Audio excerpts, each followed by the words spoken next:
నమస్కారం. 60 ఏళ్ల పైబడిన వృద్ధులందరికీ వారికి అవసరమైనటువంటి ఉపకరణాలని ఉచితంగా అందజేసేటువంటి పథకాన్ని మన అరిలోవాలో ఒక క్యాంపు ద్వారా నిర్వహించడం జరుగుతోంది. మార్చి 1 శుక్రవారం ఉదయం 9:30 గంటల నుంచి అరిలోవా లాస్ట్ బస్ స్టాప్ దగ్గర, ఆఖరి బస్ స్టాప్ వద్ద ఈ శిబిరం నిర్వహించబడుతోంది.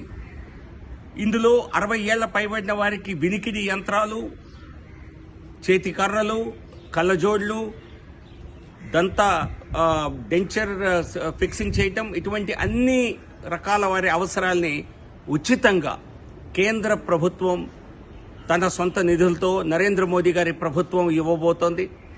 ఈ పథకాన్ని ఇక్కడ విశాఖపట్నంలోని అన్ని అసెంబ్లీ నియోజకవర్గాల్లో నా చొరవతో అమలు చేయటం జరుగుతోంది. తప్పనిసరిగా 60 ఏళ్ల